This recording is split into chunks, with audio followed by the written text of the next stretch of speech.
அகில மீடியா நேயர்களுக்கு வணக்கம். இன்றைய உலக முக்கிய செய்திகள். முதலில் தலைப்புச் செய்திகள். காசாவை கைப்பற்றும் இஸ்ரேலின் முடிவு ஆபத்தானது. கடும் அழுத்தத்தில் இஸ்ரேல். ஆஸ்திரேலியா பிரதமரின் அதிரடி அறிவிப்பு.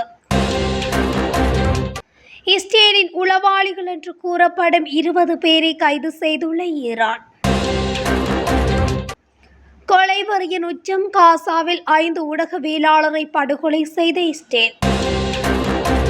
மீண்டும் மீண்டும் நிலநடுக்கம். அதிரும் துருக்கி. அச்சத்தில் மக்கள்.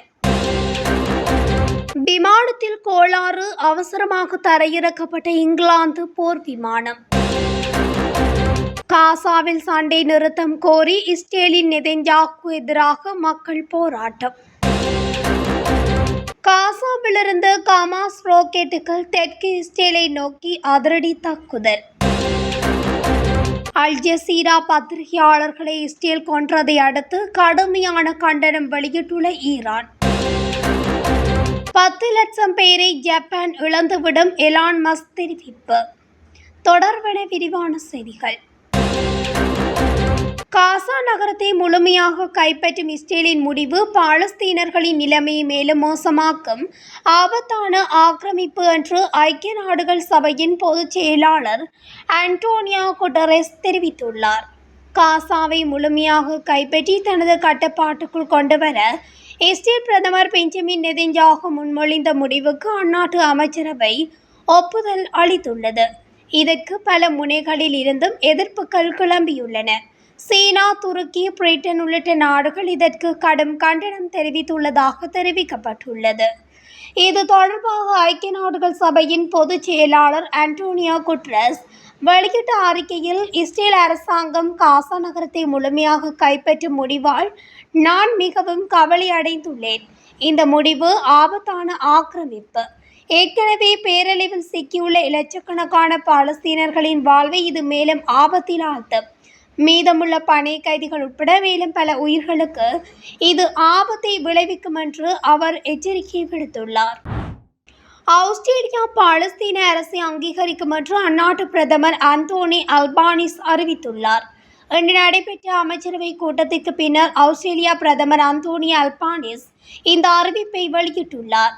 பிரான்ஸ், பிரித்தானியா மற்றும் கனடாவின் இதேபோன்ற அறிவிப்புகளுக்கு பின்னர் இஸ்ரேல் மீதான சர்வதேச அழுத்தத்தை அதிகரிக்கும் அண்மைய நடவடிக்கை இதுவாகும்.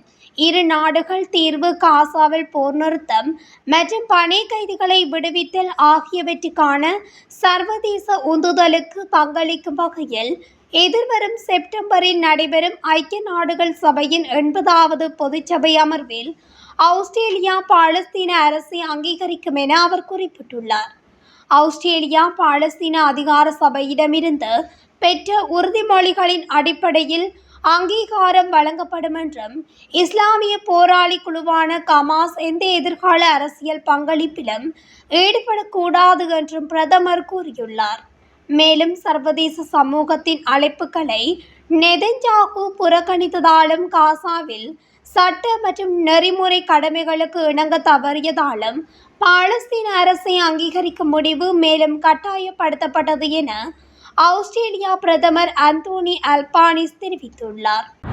சமீபத்திய மாதங்களில் இஸ்ரேலின் மொசாட் உளவு அமைப்பின் செயற்பாட்டாளர்கள் என்று கூறப்படும் 20 பேரை ஈரான் கைது செய்துள்ளது. நீதித்துறை சனிக்கிழமை இதனை கூறியுள்ளது. அவர்கள் இந்த கருணையையும் எதிர்கொள்ள மாட்டார்கள் என்றும், அவர்கள் ஒரு முன்மாதிரியாக மாற்றப்படுவார்கள் என்றும் எச்சரித்துள்ளது. புதன்கிழமை ஈரான் அணுவிஞ்ஞானி ரோஸ்பேவாடியை தூக்கிலிட்டார். அவர் ஜூன் மாதம் ஈரான் மீதான இஸ்ரேலின் வான்வழி தாக்குதல்களில் கொல்லப்பட்ட மற்றொரு அணுவிஞ்ஞானி பற்றிய தகவல்களை இஸ்ரேலுக்காக உளவு பார்த்ததாகவும் தகவல்களை வழங்கியதாகவும் குற்றம் சாட்டப்பட்டதாக அரசு ஊடகங்கள் செய்தி வெளியிட்டுள்ளன. சனிக்கிழமை தெஹ்ரானில் செய்தியாளர்களிடம் நீதித்துறை செய்தி தொடர்பாளர் அஸ்கர் ஜஹங்காரி கூறுகையில், கைது செய்யப்பட்ட 20 சந்தேக நபர்களில் சிலருக்கு எதிரான குற்றச்சாட்டுகள் கைவிடப்பட்டு அவர்கள் விடுவிக்கப்பட்டனர். சியோனிச ஆட்சியின் உளவாளிகள் மற்றும் முகவர்கள் மீது நீதித்துறை எந்த கருணையும் காட்டாது. மேலும் உறுதியான தீர்ப்புகளுடன் அவர்கள் அனைவரையும் ஒரு முன்மாதிரியாக மாற்றும் என்று ஜஹங்காரி ஈரானிய ஊடகங்களால் மேற்கோள் காட்டப்பட்டார். விசாரணைகள் முடிந்ததும் முழு விவரங்கள் பகிரங்கப்படுத்தப்படும் என்று அவர் குறிப்பிட்டுள்ளார். காசா நகரின் அல்சிபா மருத்துவமனை அருகே இஸ்ரேலிய தாக்குதலில் 5 அல் ஜசீரா ஊடகத்தின் நிருபர்கள் கொல்லப்பட்டதாக ஒளிபரப்பு நிறுவனம் தெரிவித்துள்ளது. நேற்று மேற்கொள்ளப்பட்ட இந்த இலக்கு வைக்கப்பட்ட படுகொலை பத்திரிகை சுதந்திரத்தின் மீதான மற்றொரு அப்பட்டமான மற்றும் திட்டமிடப்பட்ட தாக்குதல் என்றும் தெரிவிக்கப்பட்டுள்ளது. தாக்குதலுக்கு பிறகு இஸ்ரேல் பாதுகாப்பு படைகள் அனஸ் அல் ஜரீபை குறிவைத்ததை உறுதிப்படுத்தியது. அவர் ஹமாஸில் ஒரு பிரிவின் தலைவராக பணியாற்றினார் என்று டெலிகிராம் பதிவில் எழுதியுள்ளது. இந்த நிலையில் குறித்த குற்றச்சாட்டு மற்றும் தாக்குதல் சம்பவத்திற்கு கத்தாரில் இருந்து செயல்படும் அல் ஜசீரா செய்தி நிறுவனம் கடும் கண்டனம் தெரிவித்துள்ளது. தாக்குதலில் மொத்தம் 7 பேர் இறந்ததாகவும் அல் ஜசீரா ஊடகம் செய்தி வெளியிட்டுள்ளது. ஆரம்பத்தில் அதன் ஊழியர்கள் 4 பேர் கொல்லப்பட்டதாக கூறிய ஒளிபரப்பாளர், ஆனால் சில மணி நேரம் கழித்து அதை 5 பேர் என திருத்தினார். அதன் நிர்வாக ஆசிரியர் முகமது மோவாட் பிபிசியிடம் அல் ஜரீப் ஒரு அங்கீகாரம் பெற்ற பத்திரிகையாளர் என்றும் காசா பகுதியில் என்ன நடக்கிறது என்பதை உலகம் அறிய ஒரே குரல் என்றும் அவர் குறிப்பிட்டுள்ளார். துருக்கியின் வடமேற்கு மாகாணமான பாலிகேசிரியில் சக்தி வாய்ந்த நிலநடுக்கம் ஏற்பட்டுள்ளது. 6.1 ரெக்டர் அளவில் உணரப்பட்ட இந்த நிலநடுக்கம் நேற்று இரவு ஏற்பட்டுள்ளது. அத்துடன் துருக்கியில் மீண்டும் இன்று காலை 7:25 மணியளவில் 4.1 ரெக்டர் அளவிலான நிலநடுக்கம் உணரப்பட்டுள்ளதாகவும் சர்வதேச ஊடகங்கள் தெரிவித்துள்ளன. குறித்த நிலநடுக்கத்தால் ஒருவர் உயிரிழந்துள்ளதாகவும் கூறப்படுகிறது. தொடர் அதிர்வுகள் காரணமாக சேதமடைந்த கட்டிடங்களுக்கு நுழைய வேண்டாம் என்றும் அந்நாட்டு பொதுமக்களுக்கு அறிவுறுத்தப்பட்டுள்ளது. அத்துடன் நேற்றைய தினம் நிலநடுக்கத்தில் 29 பேர் காயமடைந்துள்ளதாகவும் ஒருவர் உயிரிழந்துள்ளதாகவும் பல கட்டிடங்கள் இடிந்து விழுந்துள்ளதாகவும் அந்நாட்டு அதிகாரிகள் தெரிவித்துள்ளனர். இதனால் அந்நாட்டு மக்கள் அச்சத்தில் உள்ளதாகவும் கூறப்படுகிறது.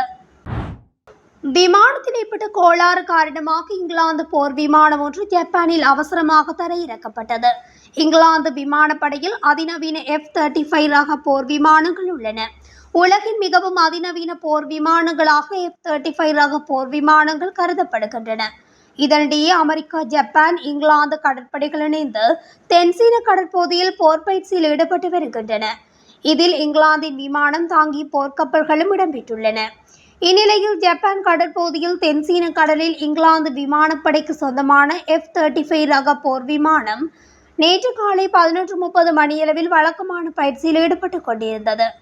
அப்போது எதிர்பாராத விதமாக F-35 ரக போர் விமானத்தில் தொழில்நுட்ப கோளாறு ஏற்பட்டது. இதை அறிந்த விமானி போர் விமானத்தை ஜப்பானின் சுகோஷிமா சர்வதேச விமான நிலையத்தில் அவசரமாக தரையிறக்கினார். இதனால் விமான நிலையத்தில் 30 நிமிடங்களுக்கு பயணிகள் விமான சேவையில் பாதிப்பு ஏற்பட்டது. அதேவேளை முன்னதாக கடந்த மாதம் 14ஆம் தேதி இங்கிலாந்து விமானப்படைக்கு சொந்தமான F-35 ரக போர் விமானம் தொழில்நுட்ப கோளாறு காரணமாக கேரளாவின் திருவனந்தபுரம் விமான நிலையத்தில் தரையிறங்கியதும் குறிப்பிடத்தக்கது. காசாவில் உடனடியாக சண்டை நிறுத்தம் அமல்படுத்தப்பட வேண்டும் என்று கோரிக்கையுடன் இஸ்ரேலிய பிரதமர் பெஞ்சமின் நெதன்யாகுவுக்கு எதிராக மக்கள் டெல் அவீவ் நகரில் போராட்டத்தில் ஈடுபட்டனர். இவ்வாறு இஸ்ரேல் மக்கள் பெஞ்சமின் நெதன்யாகுவுக்கு எதிராக திரும்பியிருப்பது நெதன்யாகுவுக்கு சிக்கலை ஏற்படுத்தியுள்ளது. இந்த பேரணியில் சுமார் 1,00,000 பேர் பங்கேற்றுள்ளனர்.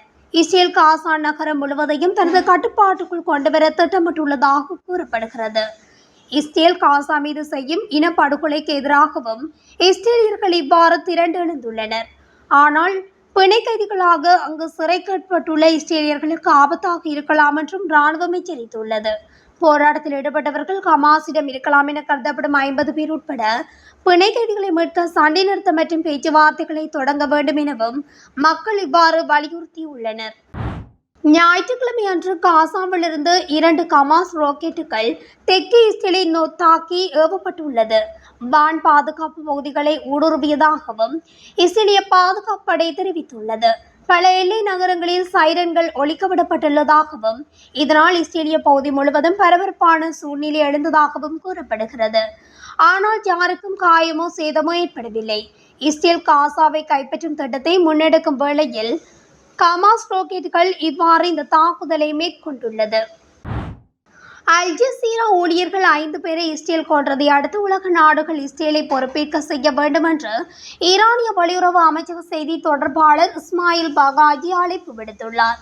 உலகம் தங்கள் அட்டூழியங்களை பார்த்தும் அஞ்சும் இனப்படுகொலை போர்க்குற்றவாளிகளுக்கு எதிரான கேடயம் பத்திரிகை பேச்சல்ல என்று பகாஜி கூறினார்.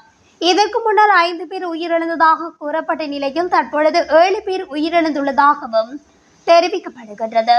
இஸ்ரேல் பத்திரிகையாளர்களை இரத்தத்துடன் படுகொலை செய்ததாக குற்றம் சாட்டினார். எந்த ஒரு கண்ணியமான மனிதருக்கும் கடுமையான கண்டனம் என்பது குறைந்தபட்சமாகும்.